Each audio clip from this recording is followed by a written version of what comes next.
জানিয়ে দেব সর্বশেষ আপডেট বাংলা সংবাদ। শুরুতেই শিরোনাম। প্রধানমন্ত্রীর সেফ এক্সিট, হাসিনাকে আমেরিকা ও জাতিসংঘের লাল কার্ড, ক্ষমতা ছেড়ে নির্বাচনের ঘোষণা। Closely follow developments in Bangladesh.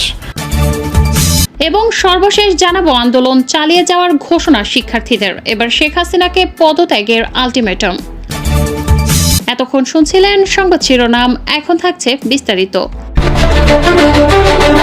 মার্কিন স্টেট ডিপার্টমেন্টের নিয়মিত সংবাদ সম্মেলনে আবারও উঠে এসেছে বাংলাদেশের কোটা আন্দোলনকে ঘিরে সংঘাত, সহিংসতা, কারফিউ ও সেনা মোতায়েনের মতো স্পর্শকাতর বিষয়টি। বাংলাদেশে সরকার প্রধানের নির্দেশে হাজার হাজার নিরস্ত্র শিক্ষার্থীদের উপর হামলা ও গুলিবর্ষণ করা হয়েছে। তিনি আরও বলেন, নারী শিক্ষার্থীদেরকে পাশবিক নির্যাতন করা হয়েছে।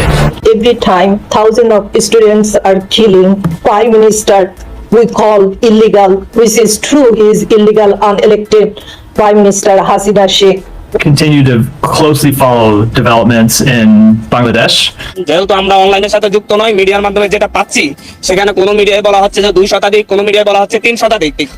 আমরা মনে করি এর সাইডে বেশি সংখ্যক আমাদের ছাত্র ভাইয়েরা খুনের শিকার হয়েছে। তাদেরকে রাস্তায় নির্বিচারে গুলি করে খুন করা হয়েছে। প্রকাশ্যে আপনারা দেখেছেন আমাদের ভাইদেরকে উপর থেকে হেলিকপ্টার দিয়ে গুলি করে হত্যা করা হচ্ছে। এক নির্মম অরাজকতা এই দেশে নেমে আসছে। আমাদের সমন্বয়ক সহ 7 জন ভাইকে খুঁজে পাওয়া যাচ্ছে না। ওদের বাবা মা মর্গে তাদের সন্তানদের খোঁজ নিচ্ছেন, ডিবি অফিসে গিয়ে খোঁজ পাচ্ছেন না। বিজেপির সাথে লাঠি নিয়ে, অস্ত্র নিয়ে সাদা পোশাকে ছাত্রলীগ যুবলীগ কেন হামলা করবে? বাংলাদেশের পত্রিকায় দেখলাম যে বিভিন্ন মন্ত্রীরা, ক্ষমতাসীন দলের বিভিন্ন নেতারা হুমকি দিচ্ছেন। এরপরে যদি আন্দোলন না থামে ওনারা দমন করবেন, ওনারা ছাত্র আন্দোলন দমন করার চিন্তা করেন। এবার হাসিনা সরকারের দমন পীড়ন নিয়ে কড়া বার্তা দিল মার্কিন স্টেট ডিপার্টমেন্ট।